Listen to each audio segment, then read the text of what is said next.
Muito bom dia a todos. Com certeza todos devem ter acompanhado aí ao longo do mês de abril o quão tensa foi a situação em escolas, Brasil afora. Pessoas que trabalham com educação ficaram bastante apreensivas com diversos ataques, diversos atentados acontecendo em escolas, desde creches até mesmo escolas do ensino médio, algo que não era muito comum no nosso Brasil. Vimos isso acontecer com muita distância ali nos Estados Unidos, eventualmente em algum país mais conflituoso ali, como Israel ou mesmo países árabes.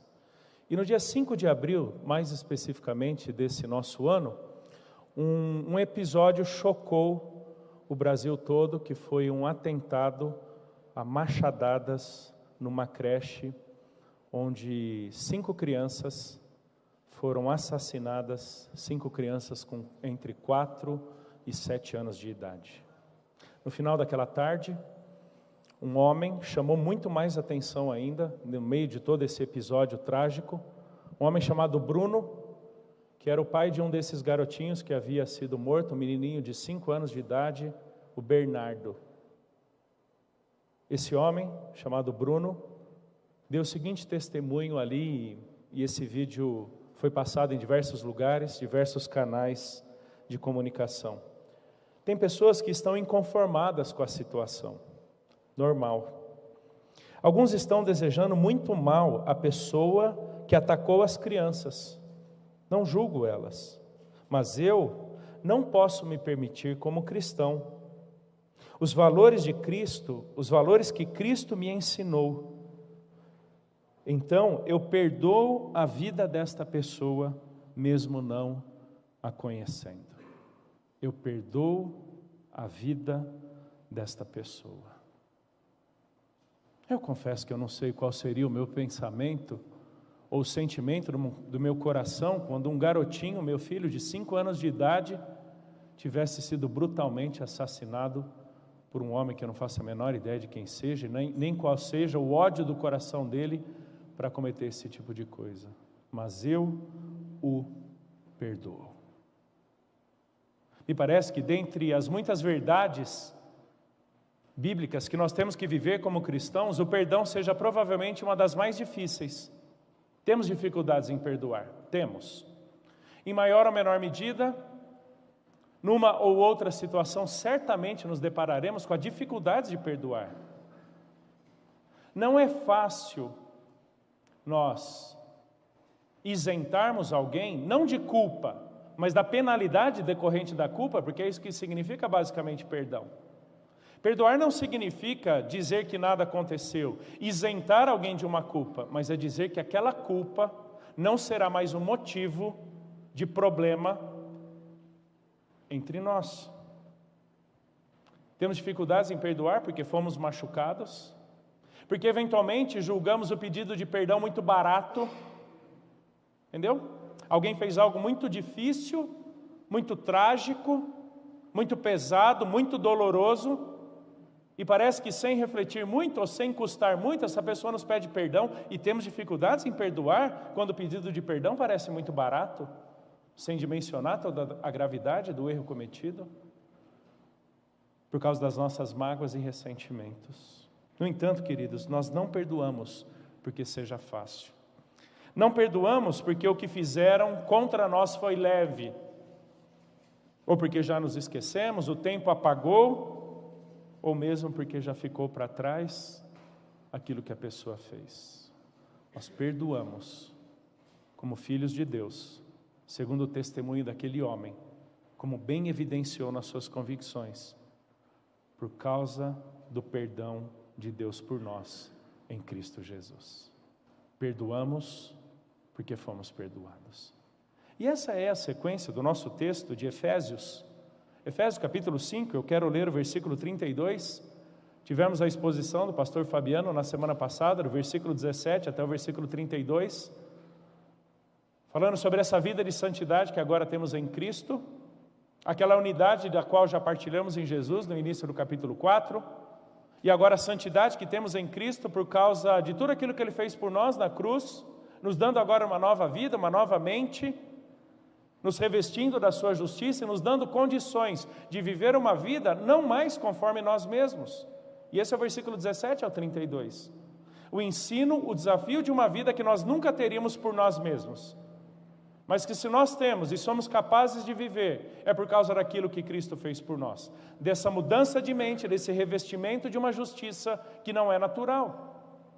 Para então chegar nesse versículo 32, e Paulo dizer o seguinte: antes, sede uns para com os outros benignos, compassivos, perdoando-vos uns aos outros, como também Deus em Cristo vos perdoou. Sede, pois, imitadores de Deus como filhos amados, e andai em amor, como também Cristo nos amou e se entregou a si mesmo por nós, como oferta e sacrifício a Deus em aroma suave. É a terceira vez que Paulo usará, do capítulo 4 até esse ponto, esse verbo andar, no versículo 2, que aponta para uma vida, uma conduta, uma mentalidade, um comportamento, aquilo pelo que somos reconhecidos, não como uma atitude pontual, mas como uma característica natural das nossas vidas. E aqui no caso, essa vida de amor uns para com os outros, mas uma vida de amor em meio à realidade de que certamente pecaremos uns contra os outros. Se você voltar para o versículo 25, fala sobre deixar a mentira. Versículo 26 fala sobre a ira. Versículo 28 fala sobre o não furtar. Versículo 29 fala sobre o tipo de palavras que muitas vezes, palavras completamente erradas, torpes, podres, que usamos uns com os outros. Fala sobre ira, amargura, blasfêmia, malícia e mais um monte de coisa que acaba, infelizmente, fazendo parte de relacionamentos interpessoais. Mas por causa de Jesus, somos desafiados a andar em amor uns para com os outros. No caso aqui, o versículo 1 fala: sejam, pois, imitadores de Deus. Imitadores de Deus em quê? Por isso que nós lemos o versículo 32, que fala: perdoando-vos uns aos outros, como também Deus em Cristo vos perdoou. A nossa imitação de Deus aqui parece ser um padrão absurdamente elevado. Eu não tenho que imitar inicialmente a minha esposa, ela não tem que inicialmente me imitar, porque eu não sou parâmetro definitivo ou mais profundo do perdão. Por quê? Porque eu não sou capaz de que, ainda que perdoando-a, de liberá-la de uma culpa pela qual eu, Helder, não sou capaz de pagar um preço definitivo. E aí então Paulo se volta para Deus dizendo: sejam imitadores de Deus, ou seja, Deus fez algo por vocês em Jesus, que é o parâmetro, é o fundamento, é o padrão, a realidade última da qual partimos para nos tratarmos uns aos outros com respeito ao perdão. E o que é que Deus fez por nós? Deus nos perdoou em Cristo. Eu preciso reconstruir com vocês uma ideia sobre o que significa perdão, até porque nós vivemos uma cultura, uma mentalidade extremamente influenciada pela subjetividade, influenciada por uma isenção de culpa, onde nós mais pedimos desculpa, como que dizendo: foi mal, não foi minha intenção, do que propriamente reconhecendo a gravidade de um pecado cometido e que, portanto, eu preciso ser liberado de uma culpa pela qual eu não posso pagar e nem mesmo reparar. Nós fomos aprendendo ao longo do século XX a matar a ideia de culpa. É uma fraqueza, é uma dificuldade, é algum problema, transferimos culpa para outras pessoas. Portanto, perdoar é alguma coisa muito fora da nossa própria cultura, dos nossos relacionamentos. Eu quero então ler 2 textos com vocês. Um de Efésios, capítulo 1, versículo 7, e depois o texto de Lucas, capítulo 7, onde alguns termos são usados no Novo Testamento para recriarem na nossa mente o que significa perdoar. Efésios, capítulo 1, versículo 7. Paulo diz assim: no qual temos a redenção pelo seu sangue, a remissão dos pecados segundo a riqueza da sua graça, Dois termos aí utilizados, redenção e remissão.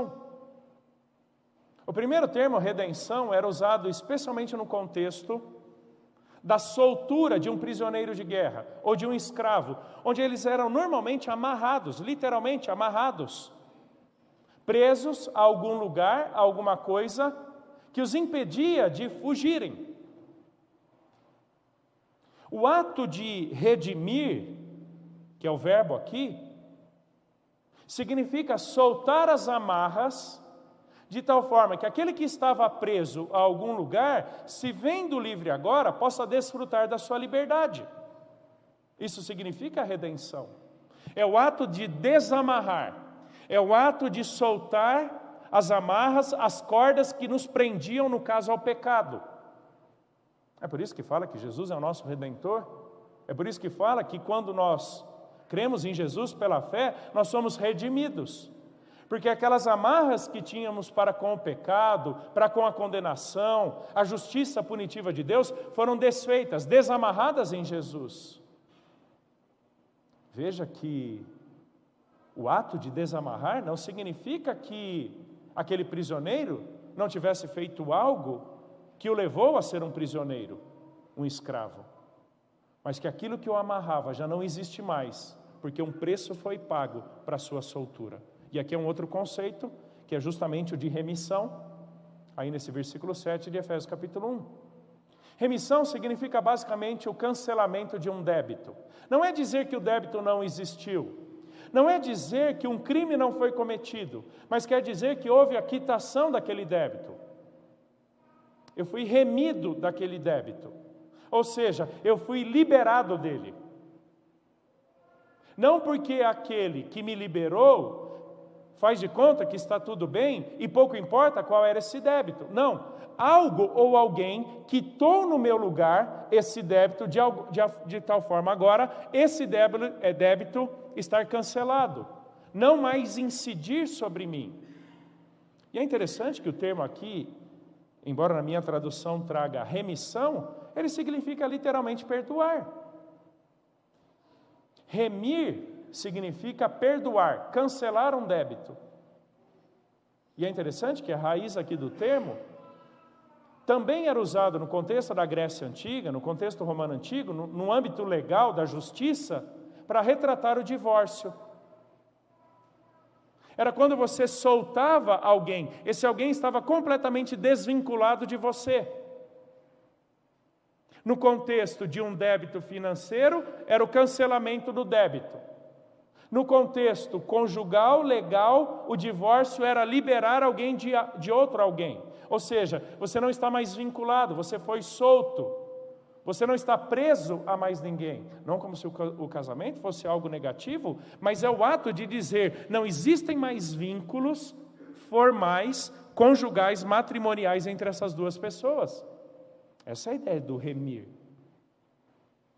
Mas no contexto do Novo Testamento, significa esse ato de, por meio da cruz de Cristo, Deus cancelar o nosso débito, porque ele foi colocado sobre Cristo Jesus. É por isso que, por diversas vezes, a Bíblia dirá que Jesus é o pagamento do nosso pecado. Paulo dirá em Romanos capítulo 3, versículo 24, que o preço da nossa redenção é Jesus Cristo. Por isso que boas obras não podem salvar, porque as nossas boas ações não são capazes de cancelar o nosso débito. A soma das nossas motivações, a soma das nossas boas intenções, não trazem créditos para nós, de tal forma a nos liberar ou cancelar um débito impagável que temos para com Deus. Por isso apenas Jesus poderia morrer na cruz do Calvário. Jesus não poderia não morrer, porque Ele é o cancelamento. Como Paulo vai dizer em Colossenses, o rasgar do escrito de débito, da nota promissória que pesava contra nós. E esse termo será usado para retratar a existência de perdão entre pessoas, que é o que a gente encontra em Lucas capítulo 7. Lucas capítulo 7, essa é a parábola que Jesus conta, quando ele vai até a casa de um fariseu.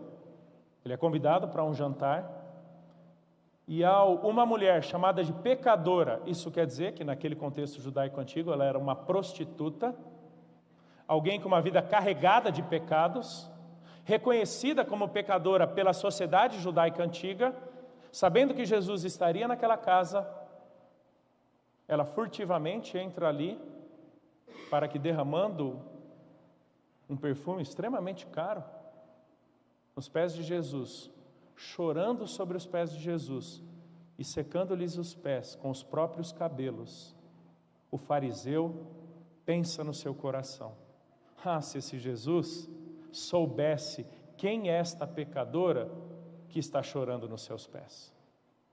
Versículo 41. Jesus então conta uma parábola. Certo credor tinha 2 devedores. Um lhe devia 500 denários e o outro 50. Não tendo nenhum dos 2 com que pagar, perdoou-lhes a ambos. Qual deles, portanto, o amará mais? Respondeu-lhe Simão: suponho que aquele a quem mais perdoou. Replicou-lhe: julgaste bem. E voltando-se para a mulher, disse a Simão: vês esta mulher? Entrei na tua casa e não me deste água para os pés. Esta, porém, regou os pés com as lágrimas e os enxugou com os seus cabelos. Não me deste um beijo? Ela, entretanto, desde que entrei, não cessa de me beijar os pés, sujos, porque nem água lhe foi dada para lavar os pés. Não me ungiste a cabeça com óleo, mas esta com bálsamo ungiu os meus pés. Por isso te digo, perdoados lhe são os seus muitos pecados, porque ela muito amou, mas aquele a quem pouco se perdoa, pouco ama. Então disse a mulher: perdoados são os teus pecados. Os que estavam com ele à mesa começaram a dizer entre si: quem é este que até perdoa pecados? Mas Jesus disse à mulher: a tua fé te salvou. São 2 os termos que aparecem em Lucas capítulo 7, ligados ao conceito de perdão. E um deles é exatamente o que aparece em Efésios capítulo 4, verso 32. Que são esses 2 usos, esses 2 termos que Jesus usa no versículo 42 e no versículo 43, quando fala de um homem que perdoou 2 outros homens que lhe deviam dinheiro. Perdoar aqui significa agir graciosamente. Esse verbo vem do termo graça. O termo graça, como nós vemos frequentemente sendo usado em Efésios, que fomos salvos pela graça de Deus, que Deus demonstrou para nós a sua graça em Cristo Jesus, em que o ato de perdoar significa basicamente uma demonstração visível, palpável de graça. De graça não no sentido financeiro, mas no sentido de bondade, compaixão, misericórdia, por causa de uma relação extremamente próxima existente entre 2 pessoas, em que uma delas se encontra numa posição completamente desfavorável, e então alguém decide ser favorável a ela. Esse é o significado de graça. É demonstrar favor, manifestar compaixão. Vendo a incapacidade daqueles 2 homens de pagarem os seus débitos, aquele senhor age favoravelmente, graciosamente, os liberando daquele débito. Por quê? Porque eles não tinham como pagar. Quando fala então, e são pouquíssimos os usos desse termo no Novo Testamento, quando fala que Deus agiu graciosamente em nosso favor por meio de Cristo, não é dó, não é coitadismo, mas é por causa da nossa incapacidade de reparar o débito que tínhamos com Deus. Como já mencionei aqui algumas vezes, é por isso que não faz sentido a ideia de que aquela cruz era para nós. Nós não éramos capazes de morrer por nós mesmos, porque a nossa morte nunca saldaria um débito que tínhamos contra Deus. Deus então nos libera desse débito por causa da nossa incapacidade de quitá-lo, a nossa incapacidade de saldá-lo. E quando então, do contexto financeiro de um débito, a cruz de Cristo, a Bíblia usa essa expressão perdoar, significa demonstrar favor por miseráveis que não podem retribuir na mesma proporção em que agrediram. Não podem. E então, Deus perdoa. É exatamente esse o termo usado ali em Efésios capítulo 4, verso 32, de que Deus nos perdoou em Cristo. Se você voltar para Efésios capítulo 4, verso 32, você verá que aqui o termo está no passado. Só que é interessante que na língua grega antiga, o passado de um verbo, nessa construção aqui, não é simplesmente para dizer que alguma coisa aconteceu bem lá atrás, mas apontar para que algo definitivo aconteceu lá atrás, de tal forma que nada sobrou até os dias de hoje, para que possamos reparar retributivamente esse débito para com Deus. É por isso que quando entendemos o perdão que temos em Jesus, nós nunca criaremos uma mentalidade de retribuição, do tipo, olha o que Deus fez por você em Jesus, o que é que você vai fazer por Jesus? Nada, porque eu não estou em débito com Ele. Eu não sou capaz de qualquer uma das minhas boas ações, ou da demonstração de graça e misericórdia com pessoas, retribuir para Deus um débito que só poderia ser cancelado ou saldado em Jesus. A liberação desse débito aponta exatamente para isso. Deus demonstrou favor a desfavorecidos. Deus foi gracioso com miseráveis, que não poderiam retribuir, saldar, quitar por si mesmos um débito que tinham contra Deus. E é exatamente esse o mesmo termo que Paulo vai dizer: do jeito que Deus nos perdoou em Cristo, devemos perdoar uns aos outros. Sabe o que significa perdoar pessoas? Voltando aí para Efésios capítulo 4, verso 32. Significa dizer que elas não têm condições de saldar o débito que elas têm conosco pelo mal que nos fizeram. Elas não têm condições. O que nós vamos exigir? Que elas morram? O que nós vamos exigir? Que elas sejam humilhadas? A gente tem muito essa mentalidade, né? Do aqui se fez, aqui se paga, do devolver na mesma moeda. A gente vive uma certa chamada lei do talião contemporânea, o olho por olho, dente por dente. Pessoas que normalmente não perdoam são aquelas que querem fazer o outro sofrer na mesma medida em que elas sofreram pelas ações maldosas, pecaminosas dessa outra pessoa. Mas isso não é perdoar. Perdoar como demonstração de favor a miseráveis significa dizer que eles não têm condições de reparar o mal que fizeram.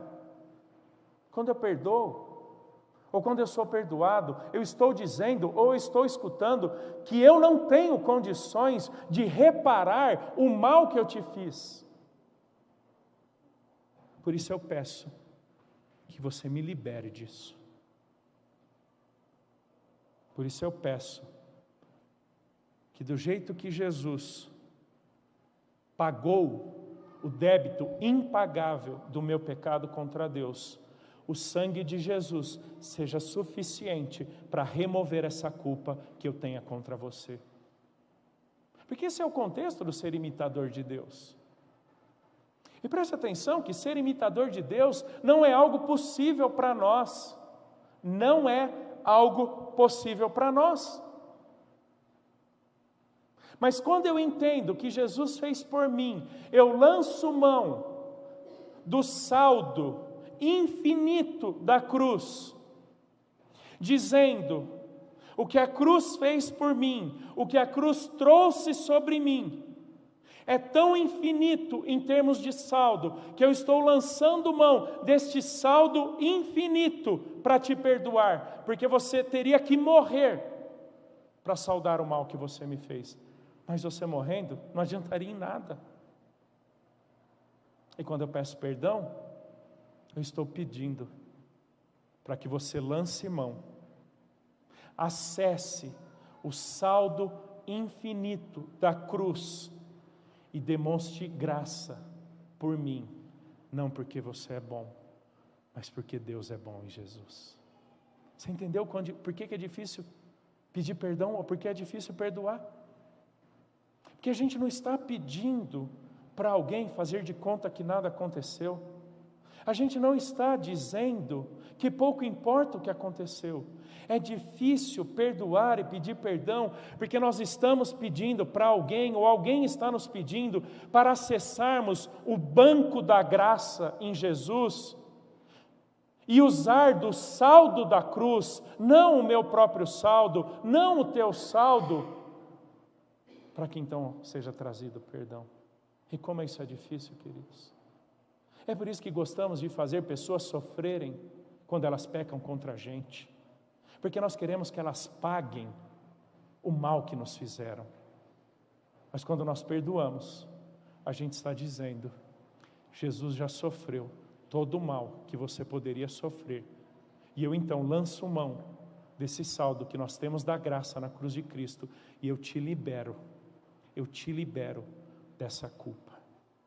Tanto quanto quando pedimos perdão, estamos pedindo: por favor, acesse o saldo da cruz e me libere dessa culpa. Você entendeu por que é que temos que ser imitadores de Deus? Porque a gente não tem um saldo da graça por nós mesmos. Porque nós não temos recursos em nós que sacamos para dar para o outro. Então, nesse contexto que Paulo dirá, chegando então nos nossos 2 versos de hoje: sede, pois, imitadores de Deus, como filhos amados. Interessante que o termo aqui, sede, no sentido de venham a ser, era o termo usado muito frequentemente para tornar-se alguém. Alguém que naturalmente você não é. Ou seja, implica mudança. Tá bom? É vir a ser alguém que você normalmente é. Portanto, você teria que mudar algo da tua mente, do teu comportamento, para se tornar alguém que você não era por natureza. Não é por acaso que no versículo 22 a 24 fala do despir-se, renovar e revestir-se. E quem não acompanhou, acompanhe a pregação do pastor André Fabiano da semana passada, sensacional, toda essa exposição do em que consiste a mudança da nossa mente a partir de Jesus. Ou seja, isso não é natural a nós. Eu preciso me tornar alguém que eu não sou. E é por isso que eu tenho que sacar do banco da graça. É por isso que eu preciso lançar mão dos recursos da cruz, porque se eu for liberar algo por mim, eu não tenho o que dar. Por isso que eu e você não sabemos perdoar. Por isso que eu e você não conseguimos perdoar. Acredite no que eu estou te dizendo. E quando a gente entende isso, nós não vamos perdoar porque é fácil. Nós não vamos perdoar porque o tempo apagou. Nós vamos perdoar porque acessamos o saldo infinito da cruz e dizemos que na mesma proporção que fomos perdoados, estamos perdoando. Ou seja, eu estou sendo alguém que eu nunca fui. Sejam portanto. Esse portanto, esse pois aqui, conecta com tudo que foi dito anteriormente, né? Imitadores de Deus. Pesada essa expressão, né? Imitadores de Deus. Pouquíssimas vezes se usa essa ideia de imitação no Novo Testamento. E essa talvez seja a mais pesada. Eu tenho que imitar ninguém menos do que Deus. Isso daqui não é um horizonte distante, inatingível, mas simplesmente para nos motivar a perseguir algo que nunca vamos alcançar. Tipo, seja como Deus, mas você nunca vai ser. Não é essa a ideia. Tá bom? Embora não consigamos perdoar por nós mesmos, a não ser que entendamos o que é que Deus fez por nós em Jesus. E partindo do que Ele fez por nós em Jesus, tenhamos condições de mostrar graça aos outros, da mesma forma com que Deus mostrou graça para nós. O termo aqui é o que dá origem à mímica. Tá bom? Lembra de mímica? Fazer mímica? Mímica é o termo aqui, da mesma raiz, mimesis. Um conceito extremamente importante em toda a filosofia grega antiga. Extremamente importante na dramaturgia grega, até desse tempo. Onde você tinha aqueles grandes anfiteatros em que atores representavam. E um deles era chamado de mimético. O que era um mimético? É aquele que se fazia passar por outra pessoa e representava tão bem aquela outra pessoa, em que a sua imitação era perfeita. Mimesis significa imitação, cópia, mas significa também representação. Então, quando Paulo fala, sejam imitadores de Deus, ele está dizendo, represente Deus na vida dessa outra pessoa, do mesmo jeito que Jesus representou o Pai na sua vida. Entendeu por que é difícil? E por que talvez, num primeiro momento, isso seja inatingível? Porque eu tenho que copiar ninguém menos do que Deus. Mas isso é possível quando entendemos que os recursos do perdão não se encontram em nós, mas se encontram no saldo infinito da cruz. E então eu lanço mão deste saldo e eu te perdoo do mesmo jeito que Deus já te perdoou em Jesus. Sejam imitadores de Deus. É interessante que fala como filhos amados. E aqui Paulo evoca uma figura que é muito comum até hoje. Confesso que quanto mais meus filhos crescem, mais eu me assusto quanto eles se parecem comigo, para o bem e para o mal. Às vezes do jeito de pensar, tom de voz ou algum gesto que eles fazem, eu falo, miseráveis, eles estão fazendo igual a mim. Eles estão me copiando, ainda que eu nunca tenha feito nenhum deles se assentar no banco da escola do Elder. Mas já viu como nossos filhos são assim? Eles nos imitam. Eles nos imitam não porque simplesmente os obrigamos a nos imitar, ou porque demos uma aula de como usar o mesmo timbre de voz que eu uso em tal circunstância. Não. A convivência, a familiaridade, a intimidade faz com que naturalmente absorvamos características, procedimentos que são do outro. E veja que o texto aqui fala que como filhos amados. Se você voltar para Efésios capítulo 1, versículo 4 e 5, Paulo vai dizer que em amor nos predestinou em Cristo Jesus.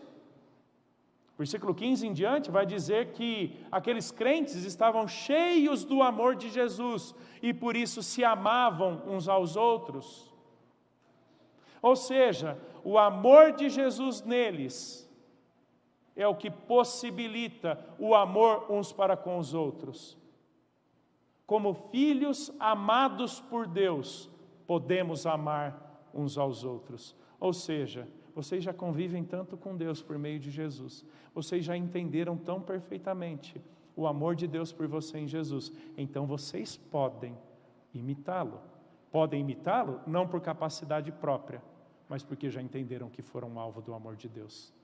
Veja que aqui, aquilo que já mencionei várias vezes, as nossas horizontalidades de vida cristã são reflexo da verticalidade do nosso relacionamento com Deus. Eu não consigo amar a Juliana, eu não consigo perdoar a Juliana por mim mesmo, a não ser que eu tenha entendido a verticalidade de tudo aquilo que eu já experimento de Deus por meio de Cristo, e então eu a amo por meio de Jesus, eu a perdoo por meio de Jesus e vice-versa. Como eu costumo dizer, eu sei que tem pessoas que só Deus para amar mesmo, né? Mas não nos esqueçamos, provavelmente nós somos uma dessas pessoas para alguém também.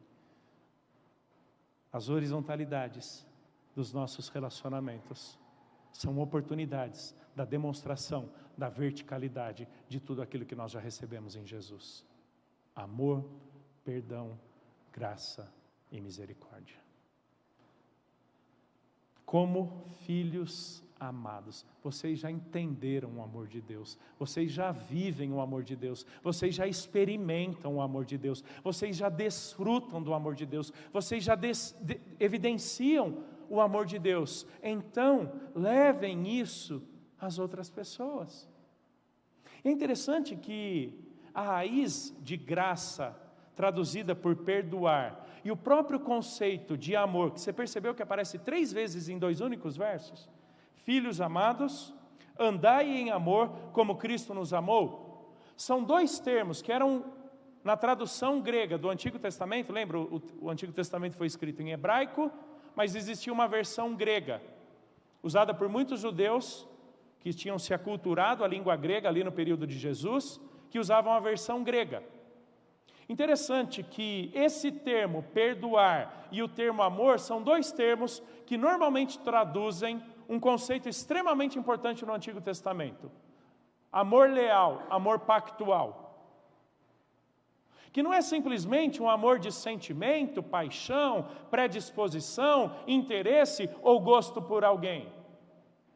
Mas é uma relação de extrema dependência, por causa de uma aliança existente entre duas partes, em que o amor é a evidência mais clara, mais notória do compromisso existente entre duas pessoas.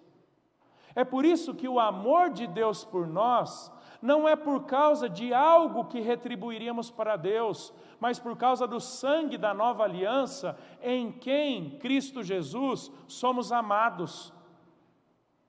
Deus prova o seu próprio amor para conosco pelo fato de Cristo ter morrido por nós quando ainda éramos pecadores. Ou seja, quando não éramos capazes de chamar a atenção de Deus.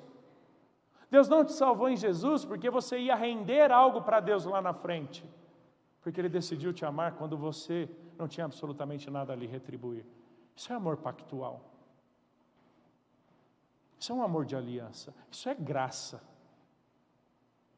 Não porque estejamos numa relação de troca, mas por causa de um compromisso que Deus tem, de por meio do sangue da nova aliança, Cristo Jesus nos amar. É com base neste amor, é com base nesta relação pactual, que Paulo vai dizer então, andai em amor. Amor com quem? Uns com os outros, como Cristo nos amou. Sabe o que é interessante? Sabe qual é essa relação pactual existente entre nós? Se você voltar para o versículo 25, fala que devemos deixar a mentira e falar a verdade uns com os outros, porque somos membros uns dos outros. Membros uns dos outros.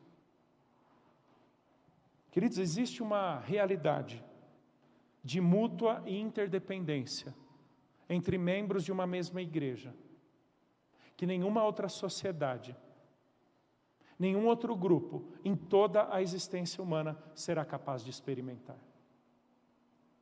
Podemos torcer para o mesmo time, podemos trabalhar na mesma empresa, podemos morar na mesma rua, podemos ter interesses em comuns,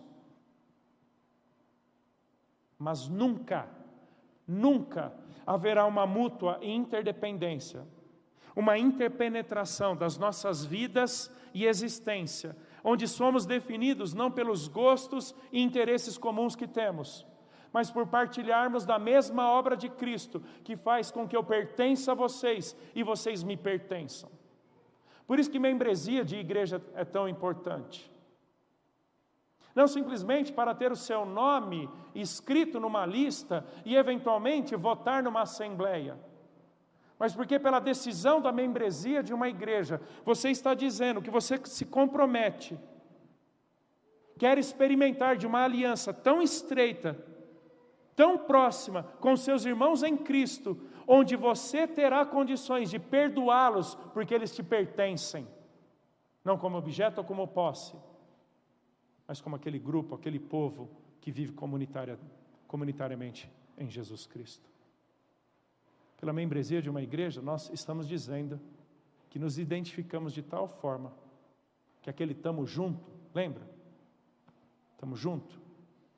Não é simplesmente o dizer genérico, mas significa literalmente: eu preciso tanto de você que eu não seria capaz de viver sozinho a vida cristã que Deus tem para nós.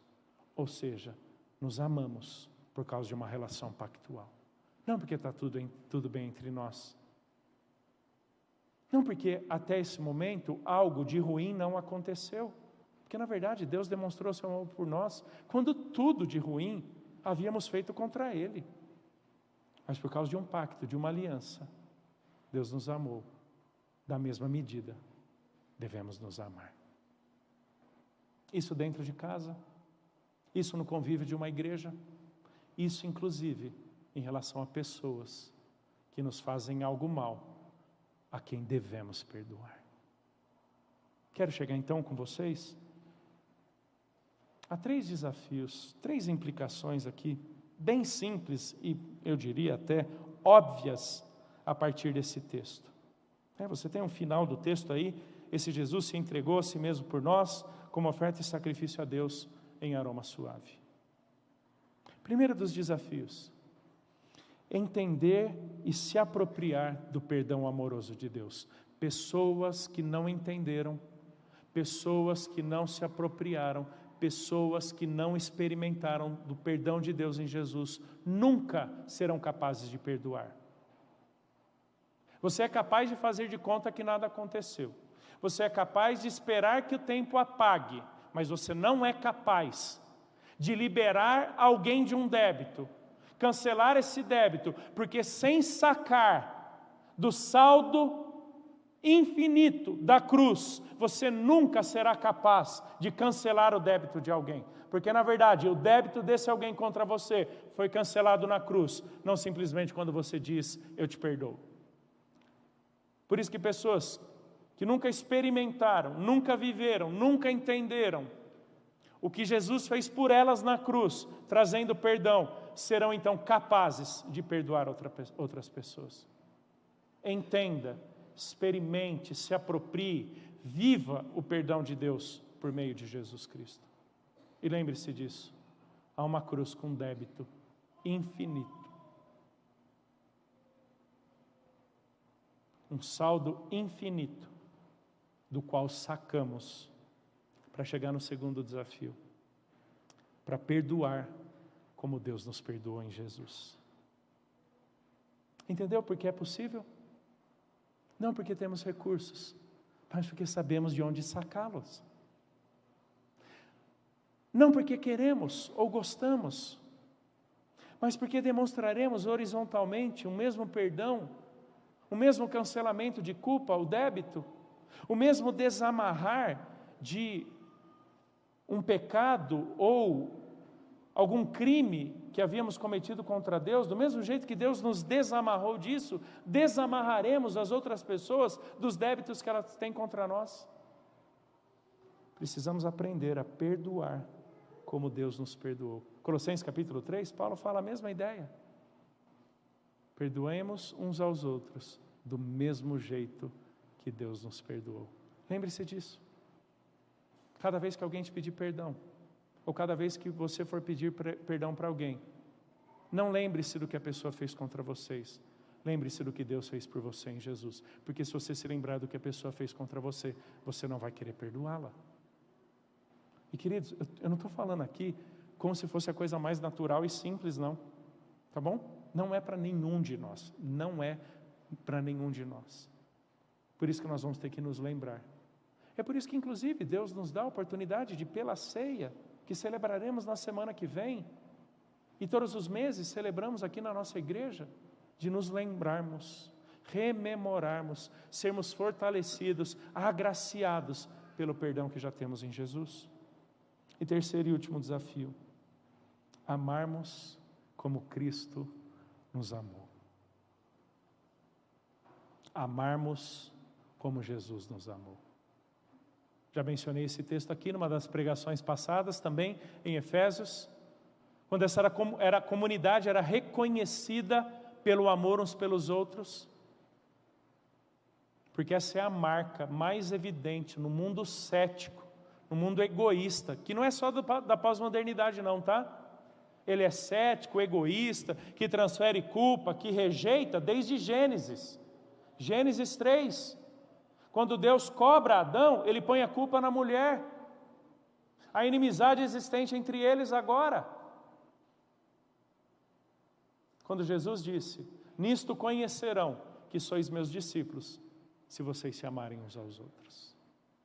E é interessante que aquele primeiro século da cristandade entendeu isso tão bem, que a ceia era conhecida como festa do amor, a festa ágape. Eles se reuniam para celebrarem o amor de Jesus e demonstrarem amor uns pelos outros. um amor que perdoa, um amor que se doa, um amor que não se ressente do mal, que não se exalta e nem carrega memórias daquilo que já foi perdoado. Não porque um pecado não tenha sido cometido, mas porque o saldo infinito da cruz já me liberou, desamarrou daquilo que foi cometido. Se você tem algo a pedir perdão para alguém, pode ser dentro da sua casa, pode ser a sua família maior, no contexto da igreja ou até fora, não deixe de pedir perdão, porque até pedir você está amarrado a algo. Um débito ainda não foi saldado.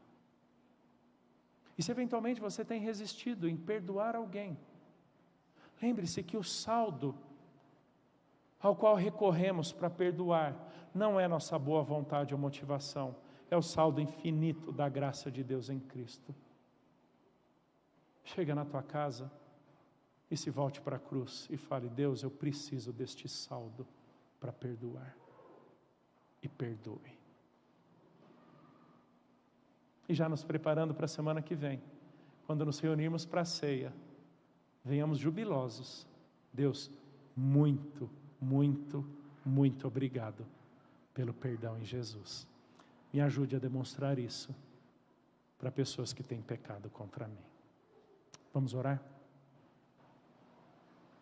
Deus, muito obrigado pela quitação completa do nosso pecado na cruz de Cristo. Muito obrigado porque por meio dele fomos liberados, desamarrados da culpa e da condenação, que só o Senhor poderia nos dar. Por isso eu peço, Senhor, que desejando te imitar, sendo desafiados a te imitar, lancemos mão do saldo infinito da cruz, para perdoarmos pessoas que têm pecado contra a gente, a liberá-las dessa culpa, a cancelar esse débito, não porque nada nos atingiu, ou porque era leve demais, mas porque esses pecados já foram perdoados em Cristo. E é em nome dele que nós então perdoaremos pessoas, e por causa dele que pediremos perdão. Deus, que sejamos reconhecidos como a comunidade do amor, a comunidade do perdão, por causa desse saldo infinito da cruz de Cristo. Deus, se tem alguém que tem resistido em pedir perdão ou perdoar, que o Senhor constranja, não por causa do mal cometido, mas por causa do sacrifício de Jesus, e desse perdão infinito e definitivo que temos nele. E então, Deus, que pessoas possam perdoar e ser perdoadas umas pelas outras, pois é em Cristo Jesus que nós oramos.